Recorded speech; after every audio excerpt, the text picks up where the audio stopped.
Public Sénat et le Centre national du livre présentent Livrez-vous.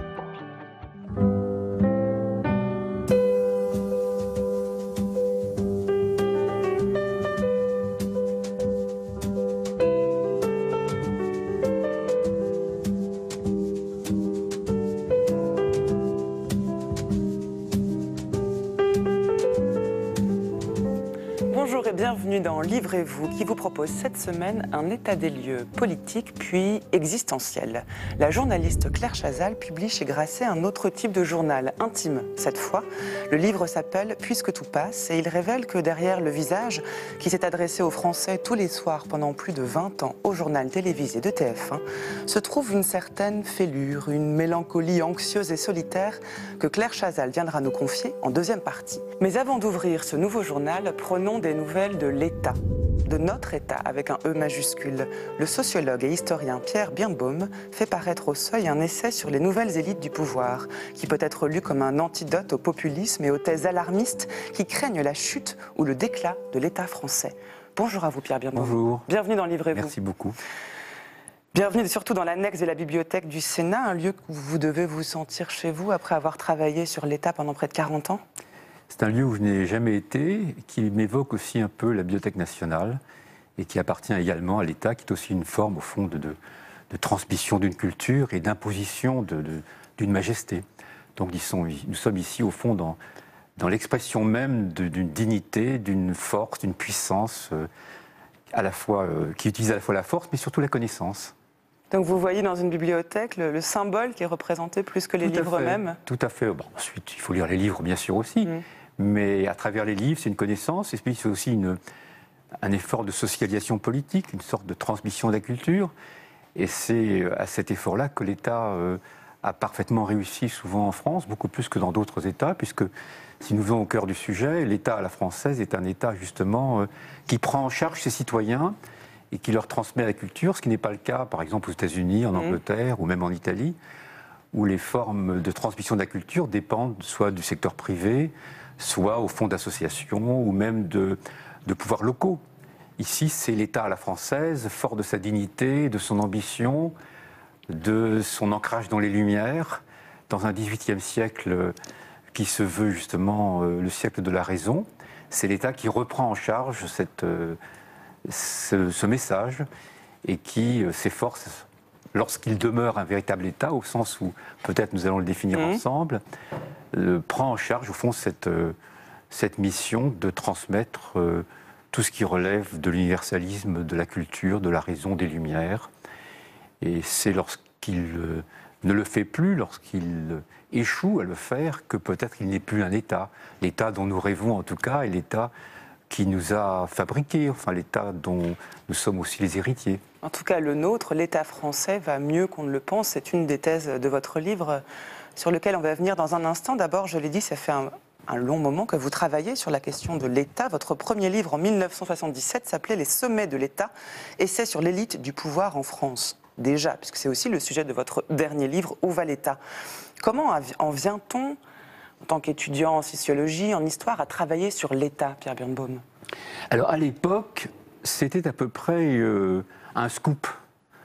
Les juristes, mais à travers, au fond, le droit, ont une tradition de prendre l'État comme objet de leurs travaux, mais les sociologues, pas du tout. En tout cas, en France, et par exemple, Durkheim n'a jamais vraiment travaillé sur l'État. Si vous regardez l'année sociologique, le grand au fond, journal de la sociologie française, il n'y a aucune rubrique qui concerne la sociologie politique et l'État en particulier. L'État est un peu une terre inconnue de la sociologie française et la tradition sociologique française a délaissé totalement le politique, ou presque totalement, n'exagérons pas. Il faut attendre presque les années 1960, 1970, c'est au moment même où j'arrive moi-même comme étudiant, donc j'ai beaucoup de chance, pour que certains, comme Raymond Aron ou François Bourricot, mais ils sont très peu nombreux, 2 ou 3 personnes, attentifs à ce qui se fait en Italie, aux États-Unis, où en effet la sociologie du politique est très avancée, importent au fond des modèles et s'interrogent sur leur applicabilité à la société française. Alors ce qu'ils n'ont pas fait, c'est de voir si en effet on pouvait mesurer la véracité de ces modèles à travers l'exemple de la France. Et au fond, ce que j'ai essayé de faire peut-être à cette époque-là, c'est d'utiliser ces travaux que Aron ou Bourricot ont pour la première fois importés en France. On peut citer le nom de Mattei de Gand, qui est un nom véritablement qui doit vous être inconnu, c'est bien normal, bien sûr. Mais au fond, c'est souligner à quel point la sociologie politique est absente. Et dans les Sciences Po, par exemple, dans les instituts d'études politiques, on n'enseigne pas vraiment la sociologie politique. On enseigne la sociologie électorale, la sociologie religieuse, mais la sociologie, au fond, de l'État et du pouvoir est absente. Mais même l'expression de sociologie de l'État paraît surprenante, parce que si la sociologie est cette discipline qui consiste à essayer de comprendre et de déceler les mécanismes qui structurent et organisent une société, l'État, où se trouve l'État dans la société? Voilà. Donc là, il y avait, il y avait une béance énorme. Et c'est au fond grâce à le fait qu'il y ait cette absence dans la sociologie, dans les travaux contemporains, dans les années 60-70, lorsque j'arrive, disons, à travailler dans cette discipline, qui m'a permis avec d'autres, je ne suis pas le seul bien évidemment, mais de m'intéresser à l'État. Et j'ai eu beaucoup de chance, puisque immédiatement, Jacques Julliard, qui dirigeait la collection Point à l'époque, a pris les sommets de l'État directement en Point-Seuil. Votre premier livre, Les sommets de l'État. Il y a eu une sociologie de Tocqueville avant. C'est toujours un peu la même idée, c'est-à-dire puisque Tocqueville est l'auteur de l'État, c'est lui qui a le premier, au fond, décrit la spécificité de l'État comme une puissance tutélaire. Alors, il faut y venir. Puissance tutélaire. Quelle est votre définition de l'État? C'est une organisation administrative, ce sont les personnes qui représentent cette organisation, ce sont les habitants qui composent cette organisation.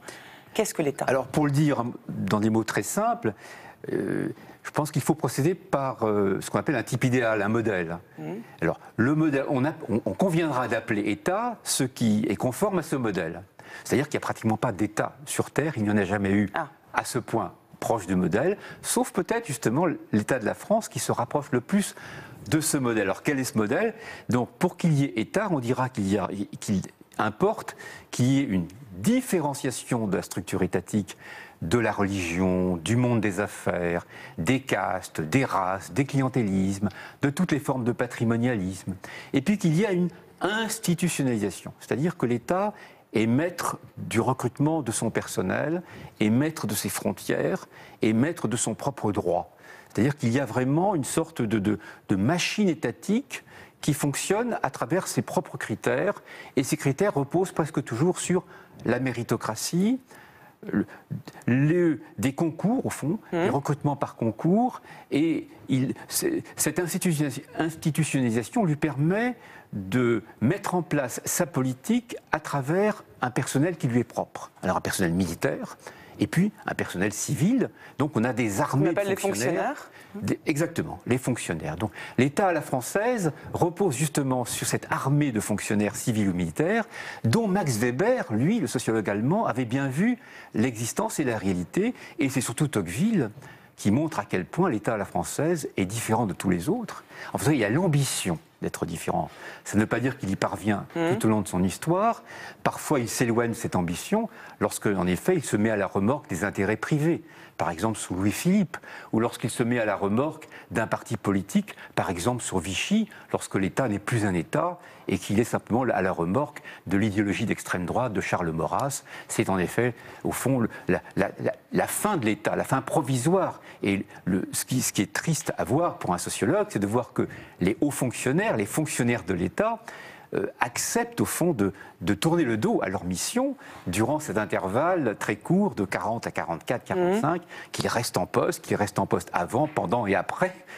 Vous parlez de la période de Vichy, ici. Par exemple. Et donc là, au fond, c'est quelque chose de presque inexplicable. C'est pourquoi est-ce que des acteurs qui ont été recrutés sur les critères de l'État, qui sont des fonctionnaires dévoués à l'intérêt public, d'un seul coup acceptent de modifier leurs valeurs, puisque par exemple, ils acceptent d'exclure les communistes, de pourchasser les juifs, etc. Donc l'État n'est pas qu'une structure, n'est pas qu'une organisation, n'est pas qu'une administration. Il y a un fond inhérent à cette structure, des valeurs. Il est pris en œuvre, il est mis en œuvre par des acteurs qui adhèrent à des valeurs. Et ces valeurs, d'où viennent-elles? Des représentants de l'État? Ces valeurs, elles viennent du XVIIIe siècle, qui a permis à ceux qui dirigeaient l'État de s'inspirer de l'universalisme. C'est-à-dire que on a là un effort incroyable et unique d'imaginer qu'on puisse construire un État au service des citoyens de manière égalitaire et que ces citoyens soient presque coupés de leurs valeurs propres.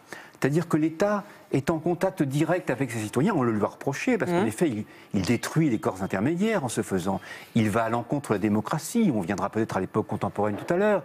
Il remet en question la force, au fond, de la démocratie représentative ou de la démocratie directe. Et là, il y a un vrai problème qui s'est toujours posé dans l'histoire de France. Au fond, on pourrait dire que plus l'État est fort, moins la démocratie fonctionne. Alors, plus l'État est fort, davantage l'universalisme peut être mis en place, mais plus l'État est fort, moins le peuple, entre guillemets, moins la démocratie parvient à s'appliquer avec toute son ambition, mais aussi ses difficultés, ses mobilisations qui parfois donnent place à l'extrême droite, au messianisme de différents types, et qui d'un seul coup balaient la société, alors que l'État, lui, lorsqu'il demeure un État, parvient à maintenir une sorte de paix civique. Vous dites que l'État doit se distinguer d'autres institutions, religieuses notamment. Est-ce que ça veut dire que lorsque Emmanuel Macron en appelle à réparer le lien entre l'Église et l'État, finalement il nuirait à l'État lui-même ? Alors, cette expression de réparation a été l'objet de beaucoup de commentaires, et je ne sais pas très bien dans quel sens il faut la prendre. Je ne crois pas du tout que dans l'esprit du président de la République, il soit question de remettre en question les lois de 1905, la séparation de l'Église et de l'État. Réparer le lien, à mon sens, on pourrait presque inverser l'interprétation qui en a été faite, c'est-à-dire qu'il faut réparer ce lien dans la mesure où l'Église et le monde catholique s'est éloigné de l'État, s'est éloigné de la démocratie pendant la fin du XIXe siècle, pendant Vichy également, et au fond il y a toute une réhabilitation du lien à reconstruire entre une démocratie fondée sur évidemment les droits de l'homme, et puis une Église catholique, un clergé catholique, un monde catholique qui a ressurgi un tout petit peu il y a quelques années, qui a refusé au fond cette espèce d'acceptation de la démocratie, qui a refusé la démocratie, qui a refusé les droits de l'homme. Et cette réparation, elle doit être, je pense, entendue dans ce sens-là, c'est-à-dire qu'il faut que l'Église poursuive son chemin d'acceptation de la démocratie, poursuive son chemin de remise en question de l'antisémitisme, poursuive son chemin d'acceptation du suffrage universel, auquel elle s'est beaucoup opposée au XIXe siècle. Et cette réparation, moi je l'entendrais dans l'autre sens, c'est-à-dire qu'enfin les deux ennemis qui ont construit l'histoire française, qui sont au cœur de ce qu'on appelle les guerres franco-françaises, qu'enfin ces deux structures ambitieuses et parallèles, et aussi fortes l'une que l'autre, se réconcilient et acceptent au fond de ne pas être à l'origine d'une seule vérité. Ça n'est pas facile, puisque précisément l'une et l'autre ont une telle force, une telle puissance, une telle ambition, qu'elles ne sont pas vraiment prêtes au compromis. On parle de la religion catholique, mais ça vaut pour la religion en général, sur les liens que l'État doit entretenir avec cette religion. Le contexte actuel nous conduit à parler de l'antisémitisme. Vous l'avez évoqué, vous avez aussi écrit à ce sujet, sur la question de l'antisémitisme. On a assisté il y a peu de temps à une pétition signée par plus de 300 personnalités qui ont signé un manifeste contre le nouvel antisémitisme en dénonçant un silence médiatique et une épuration ethnique à bas bruit au pays d'Émile Zola et de Georges Clemenceau. C'était le 22 avril dernier dans le Parisien. Quel rôle l'État doit-il s'arroger en matière d'intervention ici pour des actes qui sont commis au nom d'une religion ? Alors, je ne vais pas revenir sur ce manifeste que, en tant que tel, je n'aurais pas signé. Enfin, je l'aurais peut-être signé, mais... Et pourquoi pas ? Parce qu'il y a des expressions qui me choquent, il y a une vision un petit peu outrancière des choses, provocatrice, communautariste, et puis on insiste beaucoup trop sur la responsabilité de nos concitoyens musulmans.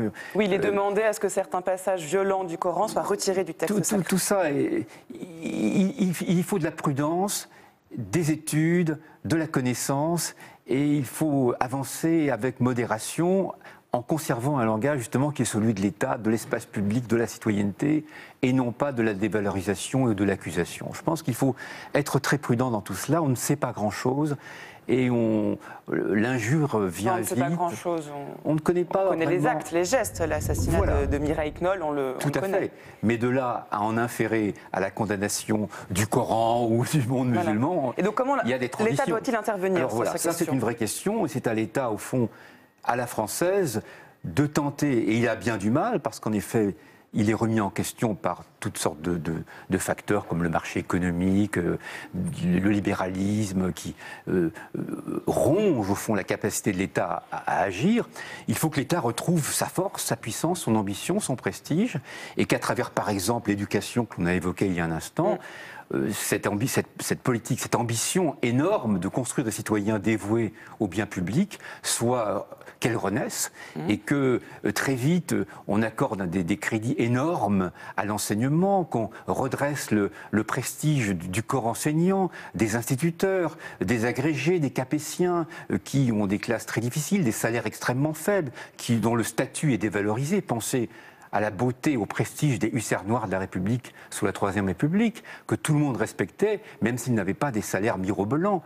Il y a là au fond une ambition qui a été celle de l'État à la française, à travers son éducation, les livres, les bibliothèques. Et c'est cette ambition qu'il faut faire renaître très vite. Et c'est le cas, vous pensez, ou pas assez? Pour l'instant, pas du tout, ou pas assez. Davantage investir l'éducation. Davantage investir l'éducation, toutes les formes, au fond, de cohésion nationale. Ouais. Toutes les formes, sans pour autant être un adepte de l'ordre. Il ne s'agit pas d'être un adepte de l'ordre public, simplement de la cohésion sociale, de la manière dont la sociabilité peut se maintenir, aussi bien dans les quartiers que dans l'espace public, la manière dont les citoyens peuvent se rencontrer, discuter entre eux sans passer immédiatement à l'invective. Il faut surtout ne pas retomber dans les fameuses guerres franco-françaises qui, vous le savez bien, à travers le 19e et le 20e siècle, aboutit toujours à des catastrophes. Il faut très vite oublier les invectives et tenter de reconstruire du lien social, du lien entre les citoyens. Et il faut peut-être, dans ce sens, essayer de changer l'imaginaire qui est autour même du terme de l'État, qui est quelque chose toujours de surplombant, de hiérarchique, de coercitif, de normatif. Je pense, et d'ailleurs, je vous propose qu'on regarde une archive ensemble, parce qu'il y a un certain homme de l'État, un homme d'État qui incarnait la vision qu'on se fait de l'État autoritaire et contre laquelle beaucoup d'étudiants se sont révoltés un jour, c'était il y a 50 ans, en mai 68. Regardez. C'est-à-dire, je me mets un peu à la place de notre président, là. Il doit être pas mal embêté avec tous les événements qui se produisent à l'heure actuelle. Seulement, voyez-vous vraiment une solution à ces événements? Moi, je n'en vois pas la moindre, parce que le référendum, je ne pense pas qu'il puisse apporter quoi que ce soit. Mes pensées, c'est que tout s'arrangera. Que pensez-vous de l'allocution du président de la République? Enfin, j'ai pas été déçu parce que je n'interprète pas grand-chose. Mais enfin, je trouve qu'il a été un peu fort cette fois-ci, parce que demander les pleins pouvoirs maintenant, alors que ça fait 10 ans qu'il est au régime et qu'il a les pleins pouvoirs, je trouve que c'est un peu fort, se foutre un peu de nous. Pas grand-chose, il n'y a pas grand-chose de nouveau. J'ai pas oublié grand-chose, parce qu'il n'a pas parlé beaucoup. Que pensez-vous de l'allocution du président de la République? J'attends de voir ce qui va en sortir. Pour le moment, je ne vois pas comment le général de Gaulle peut régler tous les problèmes qui sont maintenant en question. 50 ans après, que ce soit De Gaulle ou un autre président, tous les micro-trottoirs donnent à entendre le même genre de discours qui est de méfiance et de distance à l'égard de ce que peut dire le chef de l'État. Vous avez tout à fait raison, c'est tout à fait juste. Mais je vais peut-être vous étonner. Je pense que mai 68 est au contraire la preuve de la légitimité de l'État et de la force de l'État et non pas de son autoritarisme. Voyez-vous, la France vit une sorte quasiment de révolution. La France est arrêtée, la grève dure des mois. En 68? Oui. Il y a encore la grève aujourd'hui, c'est pour ça que je Bien précise. sûr, les barricades peuplent toutes les rues de Paris ou de province. La police est là et voyez-vous, il n'y a aucun mort. C'est-à-dire que la police ne tire pas. Un mort, un policier. Oui, bien sûr. Pas seulement un policier, un étudiant aussi qui court et qui meurt, bien sûr. Mais pensez au même moment, le même mois, quasiment la même semaine, prenez une société sans État fort, le Mexique. 300 morts en une seule journée. C'est-à-dire qu'on a la chance d'avoir un préfet comme Grimaud, qui est une personnalité extraordinaire, qui est en charge de la police à l'époque, et qui gère très bien son affaire. Et c'est au fond grâce à Grimaud et au préfet et à la préfectorale. Que mai 68 a réussi. A réussi, je vous laisse l'expression. En tout cas, qu'il n'y a pas de mort. Ouais. Et que dans une situation extrêmement conflictuelle, où tout pourrait arriver, il n'y a pratiquement pas de violence. Il y a bien sûr des gens qui perdent des yeux, qui sont battus, des gaz lacrymogènes. Il y a de la violence dans la rue, bien sûr. Il ne faut pas la sous-estimer. Mais il n'y a pas de mitraillette, il n'y a pas de parachutiste, il n'y a pas de coup d'État.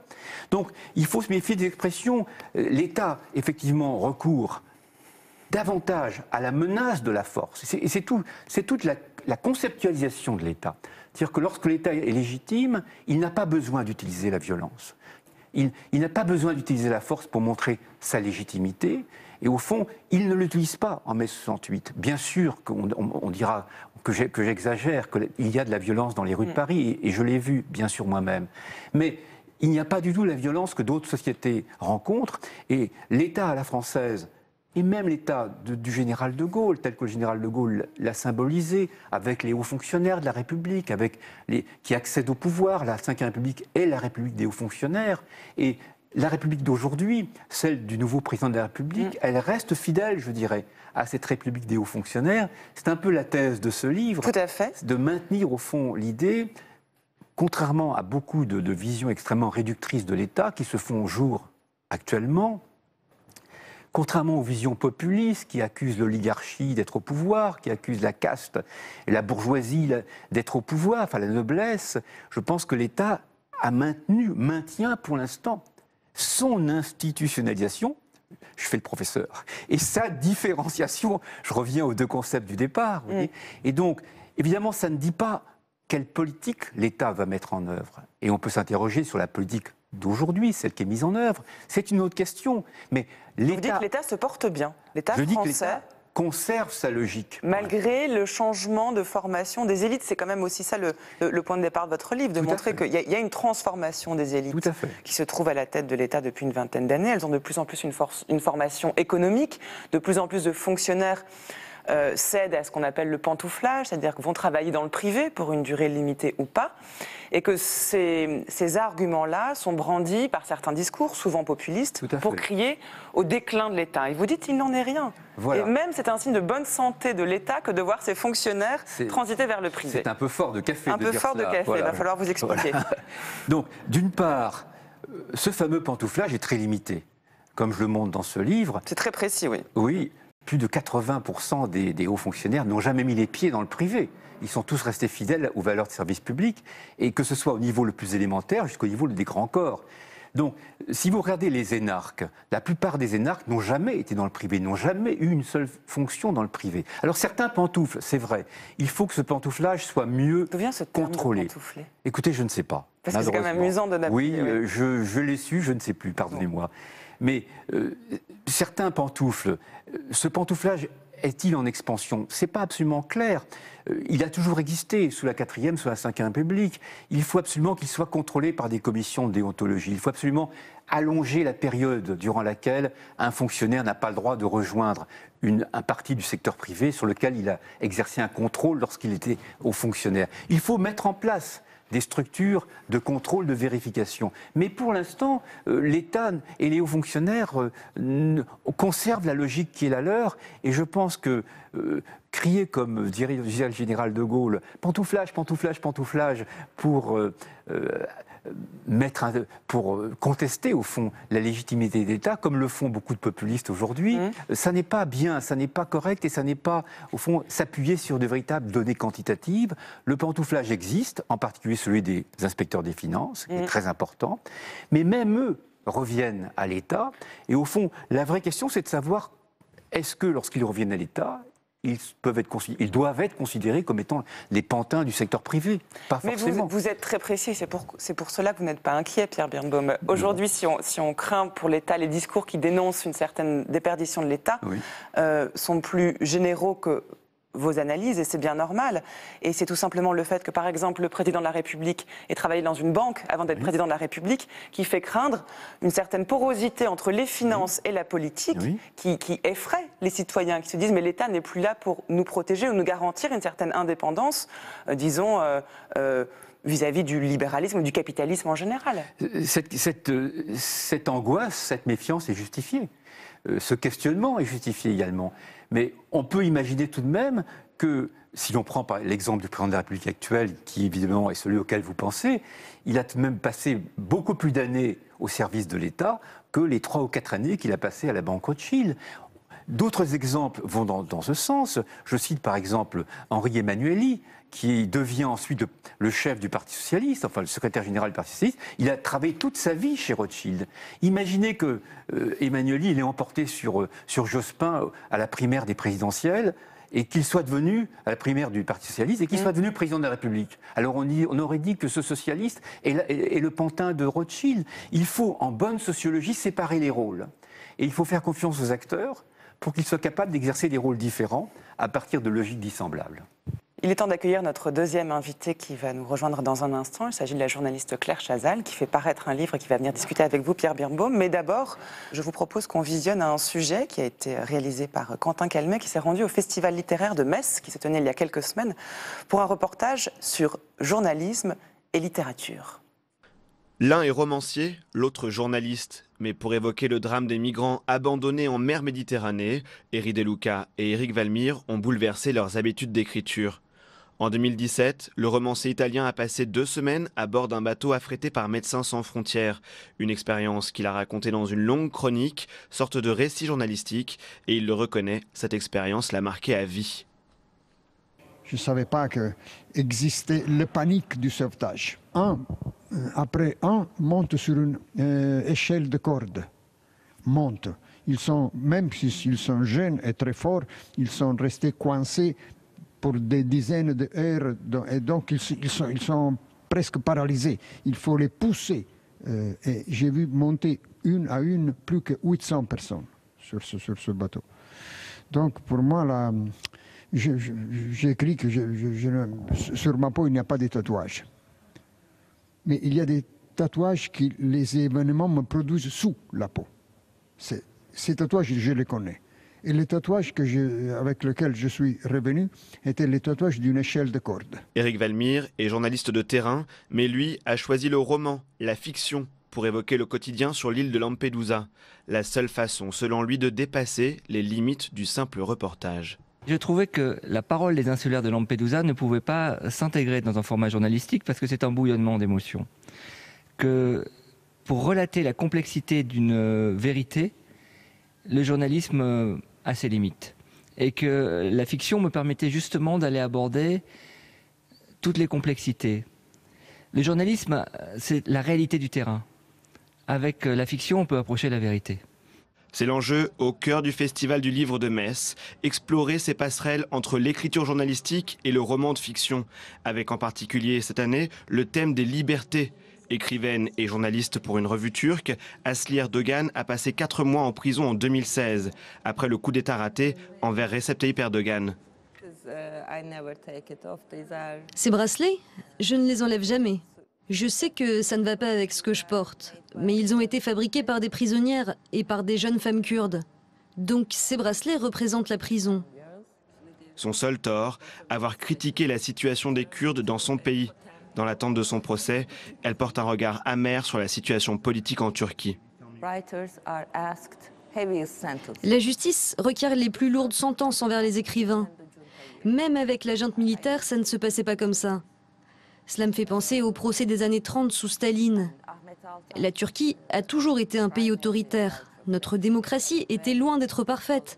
Mais là, nous passons à un état totalitaire.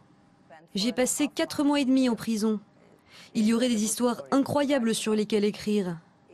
Chaque femme que j'ai rencontrée pourrait être un très bon roman. Mais quand vous êtes en prison, vous êtes tellement traumatisé, vous ne pouvez pas le voir en tant qu'écrivain. Vous faites partie du groupe de prisonniers. Aujourd'hui, Asli Erdogan s'est réfugié dans ses romans et vit en exil à Francfort. Bonjour Claire Chazal. Bonjour. Bienvenue dans Livrez-vous. Merci beaucoup de me recevoir. Merci de nous rejoindre pour cette discussion à la fois sur l'État et puis on vient de l'entendre dans ce reportage en partenariat avec le CNL sur les liens entre journalisme et littérature. Et politique, ici, il s'agit aussi de savoir comment installer un certain État. Quand on parle du Kurdistan, l'État autoritaire qui est celui de la Turquie. Les liens entre journalisme et politique, c'est une chose, on en parlera. Entre journalisme et littérature, c'est bien différent, non, Claire Chazal ? C'est sûrement la tentation des journalistes qui ont le sentiment souvent de faire un travail certes nécessaire, mais éphémère du point de vue de l'écriture, de laisser une trace un peu plus profonde et d'aller vers la littérature ou en tout cas vers la fiction. c'est peut-être pour exister encore plus et pour que l'écriture fasse vraiment partie de notre vie. C'est une forme de revendication peut-être, intellectuelle ou... bon. C'est comme ça que vous voyez votre livre, puisque vous publiez Puisque tout passe, fragment de vie, aux éditions Grasset. C'est pas tout à fait comme ça que je l'ai vu cette fois-ci. J'ai vraiment ressenti quand j'avais publié les premiers, il y a une vingtaine d'années, une biographie de Balladur et de romans. Là, il y avait vraiment une envie, au fond, de laisser une trace, voilà, de dire non, je ne fais pas un métier superficiel, non, je fais de la télévision, mais j'écris aussi, ou en tout cas, j'aime la littérature. Et ce que je place le plus haut que tout, ce sont les livres. Et à ce moment-là, j'avais eu envie de m'essayer à la fiction. Là, ça a été très différent. C'était comme une exigence, une nécessité personnelle, à un moment de vie, à un carrefour de vie, où je me suis sentie presque obligée d'écrire, ou en tout cas de coucher sur le papier, de mettre des mots sur des émotions, des sensations, des douleurs, puisque à ce moment-là, c'est-à-dire à peu près en 2015, j'ai à la fois perdu mes parents, mon métier, en tout cas une place à TF1 que j'aimais et que j'occupais depuis 25 ans. Et puis aussi que j'approchais la soixantaine et que naturellement mon fils quittait le nid familial. Et tout ça fait que ça a été tout de même très bousculé et je m'en suis sortie, non pas sans doute avec aussi de l'aide des amis, etc. Mais cette écriture m'a aidée et elle n'a été au fond qu'un souffle de nécessité. C'est un livre très intime. On découvre derrière ce visage que l'on croit si bien connaître, parce qu'on l'a vu tous les soirs pendant près de 20 ans, plus de 20 ans même. 24 ans à TF1. 24 ans à TF1, et puis qu'on peut continuer à voir aussi sur France Info TV, entre autres. Revenu dans le service public où j'étais avant TF1. On découvre tout un monde alors qu'on ne soupçonnait pas, et c'est bien normal, heureusement, puisque votre métier consiste aussi à ne rien laisser transparaître de ce qui vous arrive. Et là, on ouvre le rideau, on passe de l'autre côté, et on découvre une intimité, j'employais le terme de fêlure, il y a une forme de fêlure qu'on trouve dans chaque page. La solitude est très importante, une forme d'anxiété, de rapport à la mort, si bien qu'au moment où vous choisissez la plume, de prendre la plume pour raconter cela, vous y allez totalement, sans retenue. C'est-à-dire que je n'ai pas cherché à ciseler une image. Je n'ai jamais pensé à ça d'ailleurs. Je n'ai écrit que dans la sincérité, encore une fois, dans une forme d'urgence. Et je ne me suis pas dit qu'est-ce que ça va projeter comme image de moi. Est-ce que je veux rectifier ce que vous dites qui est très juste. Cette image que j'ai projetée pendant presque 30 ans, sans doute un peu lisse. Pourquoi ne pas le dire? Certains l'ont dit, mais je l'assume au fond. Et puisque, comme vous le dites très justement, il faut afficher une forme de neutralité quand on présente un journal, même si on a un masque quand même. On a une forme de masque, même si les émotions peuvent transparaître un peu, car nous sommes un être humain et que chacun ressent aussi les choses et que nous sommes là aussi pour le dire. Mais c'est vrai qu'à ce moment-là, le regard, l'intonation, le sourire, tout doit rester en accord avec le bruit du monde et l'actualité du monde. Et donc, d'où cette image. Mais aujourd'hui, je n'ai pas cherché ni à l'enjoliver, ni à la modifier, ni à la théâtraliser, ni à la mettre en scène. Ou en tout cas, je n'ai pas eu conscience du tout de ça. Au fond, dire ma vérité ou dire ce que je ressentais, ces peurs que vous évoquez, ces phobies, ce sentiment de solitude, de grande liberté aussi, c'est ce qui me constituait. Et je ne me suis pas dit c'est bien ou c'est mal. C'est juste. Enfin, c'était là ce que je ressentais à ce moment-là. Et je me suis dit que si cet exercice de sincérité était total, qu'il n'était pas parasité par autre chose, une volonté de faire des effets, ou eh bien, au fond, c'était, je dirais pas irréprochable, mais je pense que la sincérité balaye beaucoup de choses et que c'est ce qu'il y a de plus important finalement. Vous parlez dans ce livre de vos parents, de votre fils, des compagnons que vous avez eus au cours de votre vie. On rencontre les personnes qui vous ont accompagné, qui ont compté pour vous. Et là, vous employez les termes de sincérité, de vérité, comme si finalement l'écriture vous permettait d'accéder à un registre qui n'était pas celui de votre travail précédemment. Indépendamment du visage du journaliste et du ton qu'il emploie, il y a un rapport à l'information qui est proprement professionnel. Cette sincérité, cette vérité, finalement, c'est au fond de vous-même que vous l'avez trouvée, et pas dans votre métier. Alors c'est complexe, je pense, parce que j'ai toujours senti, et vraiment je le revendique, que ce que je le faisais en toute conscience personnelle et intellectuelle. C'est-à-dire que je n'ai pas eu le sentiment de faire des compromis. quel qu'il soit. Je veux bien accepter que la télévision soit d'une certaine façon rapide, superficielle n'est pas tout à fait le terme, mais peut-être pas assez profonde, ou en tout cas qu'un journal chasse l'autre, que l'écriture est évidemment une écriture parlée, que les mots sont souvent simples, mais il y avait une sincérité. J'ai vraiment eu le sentiment de ne jamais déroger à nos exigences en présentant ces journaux, en les construisant, en les écrivant. On avait le sentiment, je dis on parce que c'est évidemment un travail d'équipe, de faire ce que nous croyions devoir faire. J'ajoute que même si évidemment ce masque, en tout cas cette apparence, ce visage que l'on doit composer, et puis tout compte, le vêtement, tout, bien sûr. Mais bon, tout le temps, de toute façon. Temps, bien sûr. Et je pas crois que les journalistes. Non, bien sûr. Mais ça compte aussi et il faut respecter le téléspectateur et y penser. Mais je pense que tout de même, ce qui aussi fait que cette alchimie fonctionne, et je ne peux pas du tout dire comment elle fonctionne, si c'est la voix, si c'est l'élocution, si c'est le regard, je ne sais pas du tout. Mais si ça fonctionne, c'est qu'il y a une forme de sincérité qui paraît. Je crois qu'il y a quand même derrière la télévision quelque chose qui passe. On parlait de l'État avec Pierre Birnbaum et de l'imaginaire associé au terme d'État qui est bien souvent peut-être compris à mal et brandi comme étant une force oppressive ou au contraire une chose sur laquelle nous ne pourrions pas vivre. Pierre Birnbaum, c'est vrai que c'est aussi de la responsabilité du travail du journaliste que de décrire l'État d'une façon ou d'une autre. Il y a aussi cet imaginaire dont nous parlions, il est en grande partie entre les mains de ceux qui en parlent et ce sont aussi les journalistes. On leur a reproché au monde de Gaulle, etc., d'être la voix du pouvoir, mais était-ce le cas? Je ne sais pas. Ils en étaient victimes, parce qu'ils avaient un ministre de tutelle qui était très interventionniste à ce moment-là. Mais c'est ce qu'on appelle les forces intermédiaires dont parle Tocqueville, justement, les journalistes. Les relais entre l'État et les citoyens. Ce qui m'a beaucoup frappé dans votre livre, que j'ai lu avec énormément de plaisir, c'est à quel point l'ENA et l'État jouent un rôle dans votre propre vie. Parce que votre propre père... Et vous êtes au fond le symbole même de la méritocratie républicaine. Votre propre père est... C'est un compliment. Oui, je le prends comme ça. C'est superbe. Mais... Votre propre père est ouvrier. Non, il est fils d'ouvrier. Et fils d'ouvrier. Ma mère est pareil. Devient instituteur, devient agrégé.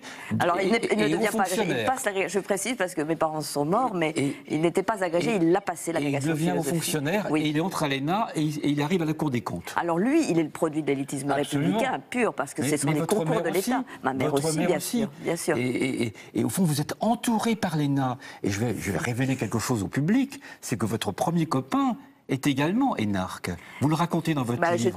Je suis fascinée. Moi, j'ai un père, effectivement, qui nous parle de l'État, qui nous parle de sa mission de service public, qui a, je crois, ce sens-là. D'abord, il avait choisi les ministères sociaux, parce que mon père, c'était ça qui le passionnait. Son père avait été, évidemment, ouvrier, communiste, et était passionné par la condition ouvrière. Donc, c'est ça qu'il choisit, mais au service de l'État. Moi, j'ai entendu ça toute ma vie. Et c'est vrai que quand j'ai passé HEC, je me suis retrouvée avec ce diplôme dans la poche. J'ai fait aussi un DEA d'économie, mais n'ayant pas envie de rentrer dans l'entreprise, donc m'étant fourvoyée pour dire les choses, j'ai passé l'ENA. Un peu, j'allais dire, dans une espèce de tradition familiale que j'ai ratée, je le précise. Mais je me rappelle qu'il y a eu d'abord une forme de déception dans ma famille. Moi, je l'ai assez vite oublié. Et après, je me suis dit que finalement, je n'avais pas complètement mal fait de rater l'ENA. C'était pas très grave. Mais il y avait... On va parler d'une carrière ratée, en tout cas, ça c'est sûr. Voilà, je me suis dit que j'avais fait ce que j'avais voulu quand même, mais j'ai eu cette tentation et il y avait une forte tradition, effectivement, chez moi. C'est vrai. C'est au contraire un livre entièrement voué à la liberté. C'est ça.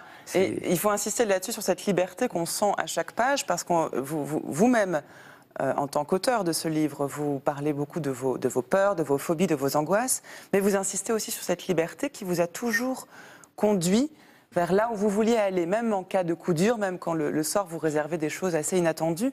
Et c'est cette importance de la liberté qui me fait penser à autre chose, d'un anniversaire que nous fêtons cette année. Ce sont les 110 ans de la naissance de Simone de Beauvoir, dont les cahiers paraissent ce mois-ci en Pléiade. Je vous propose qu'on l'écoute ensemble. Qu'on dise à une bonne femme, qu'on dise d'une bonne femme, salope comme toutes les bonnes femmes, ou hystérique comme toutes les bonnes femmes, il n'y a pas de recours. Et nous avons créé justement à quelques-unes du MLF une ligue du droit des femmes où nous essayons de lutter contre toutes les formes du sexisme. Voilà, c'était en 1975 dans l'émission Questionnaire présentée par Jean-Louis Servan-Schreiber. Et alors Simone de Beauvoir, pour le coup, elle théorise une chose dont nous, je dis nous, pardonnez-moi Pierre, mais entre nous autres femmes faisant l'expérience quotidiennement, on parle beaucoup de Simone de Beauvoir en ce moment. Comment vous situez-vous par rapport à ces questions et de sexisme et de féminisme, Claire Chazal? Moi, j'ai lu beaucoup Simone de Beauvoir. Elle a été un modèle absolu pour moi, et pas seulement d'ailleurs le deuxième sexe, mais bien sûr ses romans que j'ai vraiment aimés. C'est fiction. Après, et donc j'étais fascinée quand on la voyait à la télévision aussi par ce turban, cette forme de dureté. Et aujourd'hui, il n'y a franchement plus que la dureté qui apparaît. J'ai vraiment beaucoup changé d'avis. Non pas qu'elle n'ait pas mené un combat essentiel, et ô combien utile pour nous, mais moi je ne me suis pas sentie complètement en accord avec cette intransigeance-là. Et il se trouve, et c'est ce que je raconte dans le livre, que j'avais comme professeur de philosophie une femme qui s'appelait Blanca Lamblin, qui a écrit les mémoires d'une jeune fille dérangée. C'est ça.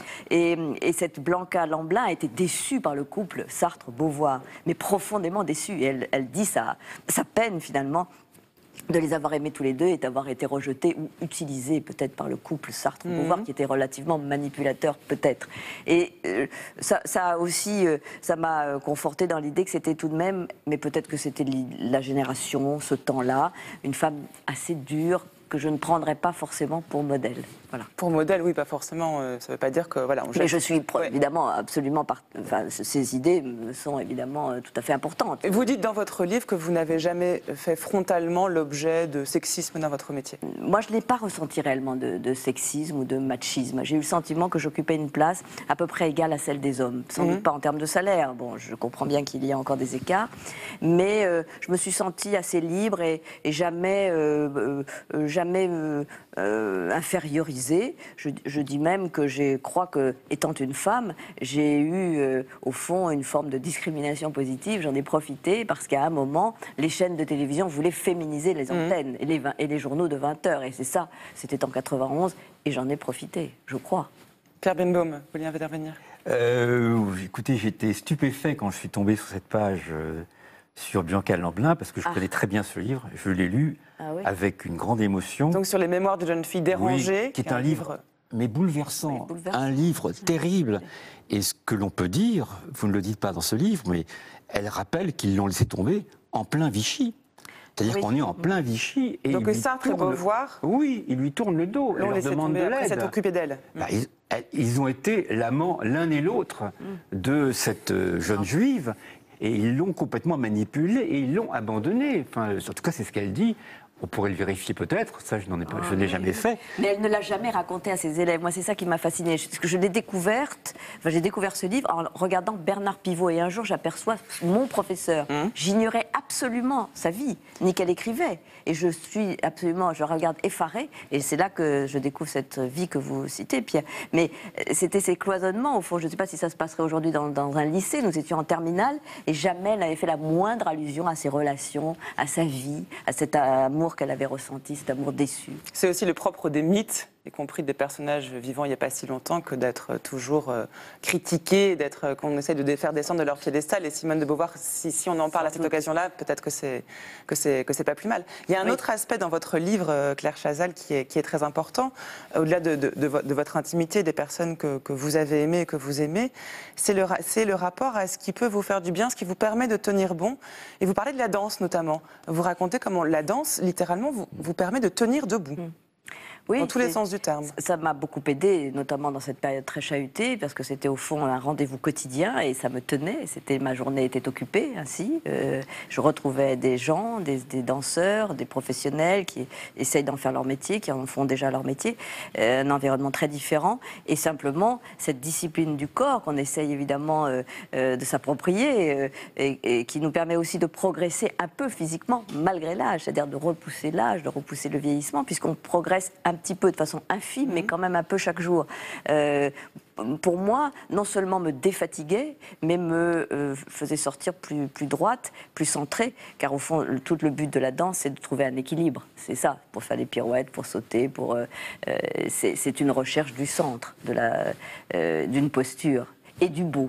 Et c'est ça aussi qui compte pour vous. Ce qui compte énormément, parce que la danse ne se fait pas dans un piano, c'est dans de la musique, et que tout ça doit être cohérent et harmonieux, et que c'est quand même la recherche d'un beau geste, d'une d'une belle attitude, d'une belle ligne du corps. Et moi, c'est ce que j'aime. Ouais. Et ça s'entend dans votre livre aussi, cette recherche du beau, y compris dans le rythme des phrases. On sent le plaisir que vous avez à pouvoir trouver le mot juste pour décrire non seulement ce que vous voulez dire, mais aussi pour que dans l'ensemble de la phrase, il y ait ce rythme particulier. Ça me fait très très plaisir que vous disiez ça, parce que c'est tout de même ce qui est le plus important pour moi. Si ça, j'arrive parfois à le trouver au détour d'une phrase, c'est extrêmement important. Alors, je sais pas comment. Je ne crois pas que je le recherche en retravaillant les phrases. Je pense que les choses qui me paraissent les mieux écrites, à mon sens, c'est ce que j'ai écrit vraiment d'un jet, sous une impulsion et sous une émotion. Donc, dans cette sincérité-là. Je crois vraiment pas me souvenir d'avoir vraiment beaucoup retravaillé les phrases. Vous n'aimez pas le temps qui passe, et le titre de votre livre est justement « Puisque tout passe », qui est une citation d'un poème d'Apollinaire. C'est une manière de dire, bon, bah, vous ne l'aimez pas, mais vous n'avez pas le choix, une manière d'accepter que de toute façon, vous ne pourrez pas lutter. Oui, c'est à la fois un peu mélancolique, mais tout de même pas totalement.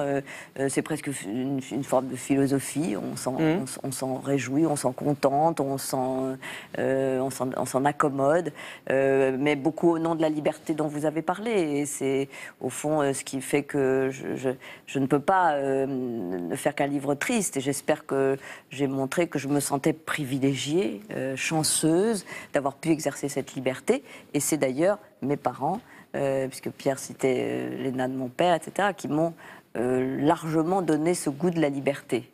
Voilà. Enfin, pas paradoxalement, mais eux, ils avaient vraiment le désir qu'une fille occupe une place dans la société. Ma mère travaillait, elle était professeure de français, et ils n'auraient jamais envisagé que je n'ai pas moi-même une place sociale, professionnelle, à part entière. Vous aviez une question à poser à Claire Chazal, je crois. Un compliment à faire. On sent dans ce livre, une vraie volonté d'être libre, justement, de revenir. Je reviens à ce terme. Et d'ailleurs, ça se voit tout au long du livre, bien sûr, et ça se confirme dans la dernière page du livre, qui commence par une citation de Sartre, ce Sartre quand même qui ne s'est pas très bien conduit un peu avant, oui, mais qu'on réhabilite là par une phrase magnifique. Sartre dit, c'est vous qui le citez, on peut toujours faire quelque chose de ce qu'on a fait de nous. Et c'est la conclusion de votre livre, c'est absolument magnifique, c'est l'anti-bourdivisme, c'est la liberté. Ah, oui. Bourdivisme, c'est Bourdieu. C'est Bourdieu, oui. C'est la construction de soi, vous voyez. C'est la liberté que vous avez cherchée et que vous prouvez à travers ce très beau livre. Oui, alors en même temps, en faisant ce qu'on fait de ce qu'on a été, c'est-à-dire de ses origines, et oui, ça n'est pas non plus totalement loin de Bourdieu, parce qu'on est aussi... vous parlez beaucoup de vos parents, de la manière dont leur dureté, entre autres, vous a déterminé aussi leur citation à la liberté. De la guerre, et ils avaient leur propre déterminisme, et ils m'ont transmis le mien. Alors on peut découvrir, grâce à ce livre, Claire Chazal, écrivain, même si on pouvait déjà le faire avant, mais cette fois-ci écrivain plutôt comme un journal intime, on aimerait connaître la Claire Chazal, lectrice. Et je vous ai demandé, à l'un et à l'autre, comme à chacun de mes invités depuis le début de cette émission, de venir avec vos 3 livres de chevet, soit du moment, soit ceux qui ont compté pour vous. Alors Claire Chazal, c'est pas facile, moi je trouve, parce que... Non, ça ne veut pas dire que vous n'aimez que cela, rassurez-vous. Non, bien sûr. Et j'ai cherché plutôt des choses qui ne sont pas d'aujourd'hui, que je lis beaucoup, mais qui m'ont un peu accompagnée. Christian Bobin, alors j'ai apporté La plus que vive et Le très bas, mais parce donc que... le poète Christian Bobin. Oui, exactement, le poète, absolument. Là c'est sur François d'Assise, là c'est sur l'absence, La plus que vive, et je trouve qu'il a évidemment... D'abord, il nous donne de la poésie, et avoir du plaisir à le lire, je trouve que c'est déjà formidable. C'est pas facile, c'est ardu la poésie. Et Christian Bobin, moi, m'a bouleversée dans ses premiers livres et m'a souvent accompagnée. Une poésie qui n'est pas triste d'ailleurs, parce qu'il y a une espèce de chose lumineuse en lui, absolument. Et j'aime beaucoup. Alors, tout à fait différemment, déjà, moi, j'aime surtout la fiction, hein, donc je n'ai pas cherché beaucoup d'essais, même si j'ai lu avec beaucoup d'intérêt le livre de Birnbaum, hein, voilà. Mais ce qui m'accompagne, ce sont plutôt des fictions. Christine Angot, j'ai choisi le dernier qu'elle a écrit, Un amour impossible, parce que je l'ai trouvé, d'abord j'aime énormément l'œuvre de Christine Angot, mais ayant trouvé parfois des choses très dures dans ses premiers livres, puisqu'elle raconte au fond toujours sa propre histoire, cette terrible douleur qu'elle a vécue, de l'inceste et le viol étant adolescente par son père. Elle finit par le raconter de façon, je trouve, plus apaisée, là, et de façon très belle dans le dernier, dont elle a d'ailleurs tiré une pièce absolument somptueuse aux ateliers Berthier. Et puis alors, Murakami, c'est un auteur que j'ai découvert assez tardivement, il y a quelques années, et dont, alors j'aimais beaucoup la littérature japonaise, les Kawabata, les Mishima, et là, je trouve qu'il y a encore une fois beaucoup de poésie, une originalité folle, quelque chose de très étrange, de très loin, et un sens du romanesque incroyable. Son univers me sidère, moi, et me plaît, mais parce qu'il est très très très loin du mien. Vous donnez très envie de le lire en tout cas. Pierre Birnbaum, quels sont vos livres fétiches du moment? Alors c'est en effet un choix difficile. Et vous allez penser que je suis vraiment très très classique. Mais je ne vous jugerai absolument pas sur ces livres, rassurez-vous. J'en ai très peur. Le seul but est de donner envie de les lire. Voilà. Alors, je vous ai apporté des livres auxquels effectivement je tiens beaucoup par l'émotion qu'ils me procurent encore maintenant et que je relis souvent, encore hier soir, des pages. Je dirais Flaubert, tout simplement, Madame Bovary. Alors vous l'avez, montrez-le nous. Stendhal. Mais attendez, dites-nous pourquoi Madame Bovary. Madame Bovary, parce que comme Flaubert l'a dit lui-même, c'est un livre sur rien. Ouais. Il ne se passe rien, et c'est ce rien qui m'intéresse, puisqu'à travers ce rien, tout est présent. On a là, au fond, la grande littérature qui est aussi, que l'on trouve en Angleterre aussi, du côté de George Eliot, de Trollope, c'est-à-dire des récits d'une méticulosité absolument extraordinaire sur l'attente, sur la manipulation des gens, sur le ressentiment, sur le désir, sur l'amour, sur le silence. Et il ne se passe rien, il n'y a pas d'histoire, il n'y a pas de tragédie. Ce sont des toutes petites vies minuscules, comme disait l'autre, et qui sont bouleversantes par la manière dont les auteurs nous font pénétrer dans la conscience des acteurs. Et c'est au fond cette intimité du dedans de la conscience que Flaubert parvient à décrire, également dans un contexte historique. Et là, vous allez voir le sociologue qui ressurgit tout de même. Ce sont des livres qui retrace tout de même à chaque fois des périodes de l'histoire de France, souvent ici, du 19e siècle. C'est surtout vrai aussi pour Lucien Leven. C'est vrai pour Lucien Leven, c'est aussi vrai pour le troisième larron que je vous ai apporté, qui était Proust.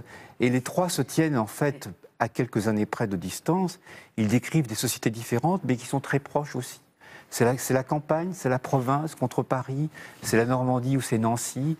Et à chaque fois, ce sont les mêmes questions qui sont posées, c'est-à-dire l'ambition, l'amour, l'attente, le désir, la rencontre de Lucien. Écoutez, les premières pages, quand Lucien Leven arrive sur son cheval à Nancy et qu'il tombe, alors que Madame de Chastenay le regarde par la fenêtre, mais c'est un régal. C'est déjà du Proust, c'est déjà au fond toute cette espèce d'ambiguïté dans les sentiments. Et ce sont des ouvrages à la fois sur les relations humaines, sur l'attente, sur la construction, et puis aussi sur la mobilité sociale, la manière dont les gens se hissent dans la hiérarchie sociale. C'est vrai pour Lucien Leven, c'est vrai pour les personnages de Proust. C'est aussi la haine, pensez la violence entre les conservateurs, les réactionnaires qui contrôlent Nancy et Lucien Leven qui est républicain. C'est vrai chez Proust, prenez les personnages de Bloch ou d'autres, où l'antisémitisme, l'affaire Dreyfus est du début à la fin, enfin très longtemps. On a à la fois la haine, l'amour, la tendresse, et puis, je dirais, l'attente. Beaucoup de livres, beaucoup de choses sur l'attente dans les trois. Et Madame Bovary est une héroïne extraordinaire. Non seulement elle attend, mais elle agit, un peu comme vous. Eh bien, nous n'attendrons pas un instant avant de lire ces livres. Merci à tous les deux d'être venus nous parler non seulement de vos lectures, mais de vos livres. Claire Chazal, Puisque tout passe, fragment de vie chez Grasset. Pierre Birnbaum, Où va l'État, essai sur les nouvelles élites du pouvoir. On se retrouve la semaine prochaine, même lieu et même heure. Mais avant cela, on se quitte comme chaque semaine avec une chanson. Une chanson bien à propos. On fête les 50 ans de mai 68 et le déclin supposé de l'État. Voici Hexagone de Renaud. Ils s'embrassent au mois de janvier, car une nouvelle année commence. Mais depuis des éternités, va pas tellement changer la France. Passent les jours et les semaines, y a que des corps qui évoluent. La mentalité est la même, tous des tocards, tous des foutus. Ils sont pas lourds en février, à se souvenir de Charonne, des matraqueurs assermentés qui fignolèrent leur besogne. La France est un pays de flics, à tous les coins de rue y'en a 100. Pour faire régner l'ordre public, ils assassinent impunément. Quand on exécute au mois de mars, de l'autre côté des Pyrénées, un anarchiste du Pays Basque. C'était Livrez-vous avec le concours du Centre national du livre.